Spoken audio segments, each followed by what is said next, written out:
आदिकाल से संगीत को जीवन की एक महत्वपूर्ण एवं आवश्यक विधा की भांति स्वीकार किया गया है। समय समय पर संगीत साधना के रूप में विभिन्नता आती गई।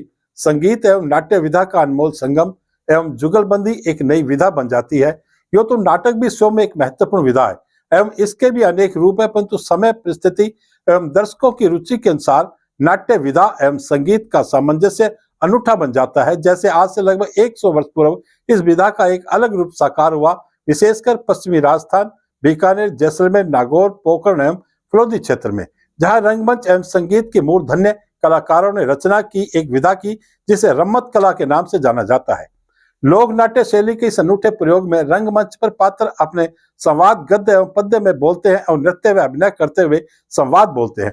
यह नाटक पूरी तरह चलता है, पूरी रात चलता है और कलाकारों को कला से प्रसन्न होकर दर्शक वाहवाही करते हैं। यो तो प्रत्येक नाट्य प्रदर्शन में अपना महत्व है, परंतु रम्मत कला में पार्श्व संगीत की प्रधानता उसे संगीत रूपक भी बनाती है। 100 वर्ष पूर्व विशेषकर ग्रामीण क्षेत्रों में मंच पर अभिनय करने में महिलाओं को अनुमति नहीं थी एवं अनेक बंधन थे। पुरुष ही महिला पात्र का अभिनय करते थे एवं यह परंपरा अभी भी जारी है।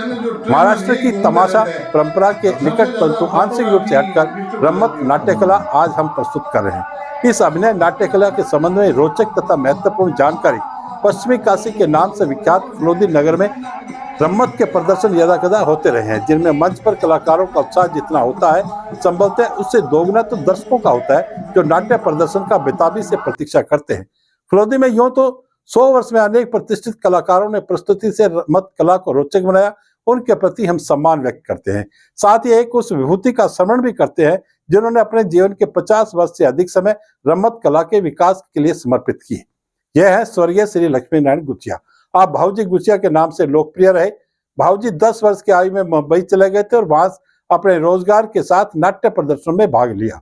रम्मत कला से प्रभावित होकर 30 वर्ष तक मुंबई में रंगमंच पर कार्य किया। अभिनय के साथ निर्देशन एवं प्रस्तुतिकरण भी सीखा। फलोदी आने पर उनके इस अनुभव से लाभान्वित हुए फलोदी एवं समीपवर्ती क्षेत्र पोखरण एवं बीकानेर के कलाकार। भाऊजी गुचिया ने भर्तरी, पतिव्रता एवं सुल्तान रम्मत प्रदर्शनों में भूमिका निभाई एवं सम्मान प्राप्त किया।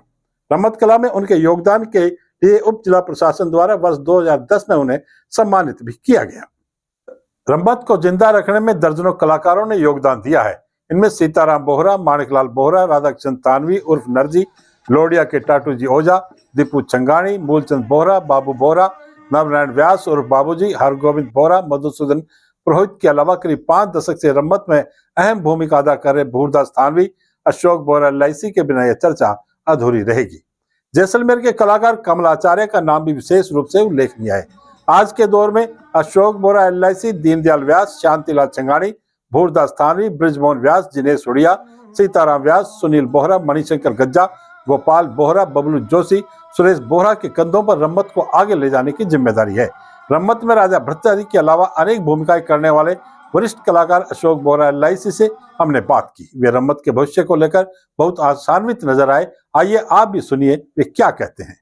बोहरा जी, आप रम्मत के बहुत बड़े कलाकार रहे हैं, राजा भर्तृहरि का रोल किया है और भी रोल किए हैं। रम्मत को आगे ले जाने के लिए आपकी दृष्टि में क्या किया जाना चाहिए?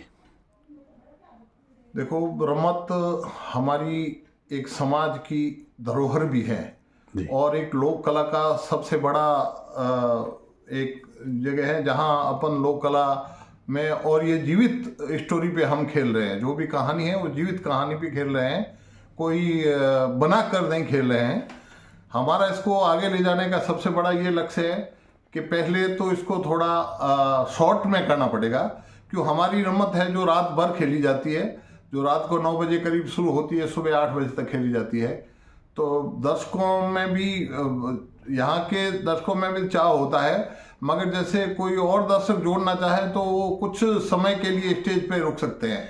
तो हम इसको आगे, हमारा एक विचार है कि संकलन करके स्वरूप इनका थोड़ा बदल के छोटा करेंगे और छोटा करने के बाद आगे इसको हम ले जाएंगे। आगे लोग मांग भी रहे, आज ETV वाले भी आए थे हमारे इस रम्मत में, और भी लोग न्यूज वाले भी आए थे, और आपका सबसे बड़ा योगदान है। आपने पहले भी अखबारों में, न्यूज़पेपरों में, गंगा जल में, सब में इसका एक अच्छा मिशन करके हमें भेजा है और हम आपका भी सहयोग चाहेंगे इसमें। पर ये रम्मत बहुत अच्छी एक लोक कला को जीवित रखने का साधन है। और हम ये आगे चाहेंगे कि इसको ज़्यादा से ज़्यादा आगे बढ़ाएं। और कलाकार भी अब जैसे नए आ रहे हैं, पुराने कलाकार हमारे काफ़ी जो हमारे पुराने थे, सीताराम जी झेड़ा, राधा किशन जी बोहरा, नरजी बाबूजी व्यास हैं, और उससे पहले बिसा जी, और उसके बाद जब हमने शुरू की तो हमारे साथ थे शांतिलाल जी छंगानी, बूरदास जी थानवी, दीनदयाल जी व्यास, और अच्छे रोल उन्होंने किए। अब ये रमत हम और युवा टीम को इसमें हमने शामिल किया है। पिछले 2 साल से फलोदी की युवा टीम उसको खेल रही है और हम उसको मार्गदर्शन दे रहे हैं। तो हम ये चाहेंगे कि हम लोगों में आपस में भी ये बात चल रही है कि संस्था का एक रजिस्ट्रेशन करवा के और इस संस्था को आगे बढ़ाएं। और आज हमारे शेखावत साहब इसके मिनिस्टर भी है, तो आज उनका भी सहयोग हमें जरूर, हम आशा रखते हैं, मिलेगा। और नागर साहब भास्कर के संवाददाता हैं और आपका एक अच्छा इस मामले में सोच रही है कि इस कला को बढ़ाया जाए, तो मीडिया भी इसमें सबसे बड़ा प्रदान होता है। तो हम ये चाहते हैं कि इस कला को ज़्यादा से ज़्यादा बढ़ाएं और अभी इस युवा कलाकारों के साथ हम भी अपना थोड़ा बहुत मार्गदर्शन भी करेंगे। कहीं जरूरत हुई तो छोटा मोटा रोल भी साथ में करके इनको आगे उत्प्रेरणा देंगे, ये हमारा विचार है। हाँ, बोले हम इस चीज़ को समझना चाहते हैं कि हम कला के नाम पर हमारे पास एक रमत है, बहुत हमारी धरोहर है, ये शायद 1 दशक पुरानी, क्या 1 शतक 100 साल पुरानी है ये। लेकिन उस दृष्टिकोण से जो कला फलोदी क्षेत्र में पैदा होनी चाहिए थी, जो सांस्कृतिक धरोहर जिसको हम बोलते हैं, उसको हम आगे नहीं ले जा पाए। आज हम एक रमत पर ही अटके हुए हैं, उसके अलावा कोई सांस्कृतिक कार्यक्रम मैंने नहीं देखे। इसका क्या कारण समझते हैं आप? भाई, सांस्कृतिक कार्यक्रम पूर्व में बहुत थे, मगर उसको जीवित हम उस हिसाब से नहीं रख सके। जैसे गणगौरें वगैरह भी थी, और भी जैसे अपने यहाँ मगरिया वगैरह में खेले जाते थे इस फलोदी में। और फलोदी की धरोहर जैसे अपने अभी जैसे हमीर सिंह जी जो किले वाला भी कार्यक्रम है, ये भी एक फलोदी की धरोहर है।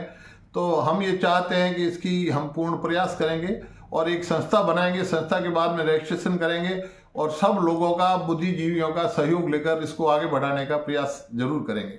तो हमारी बहुत बहुत शुभकामनाएं आप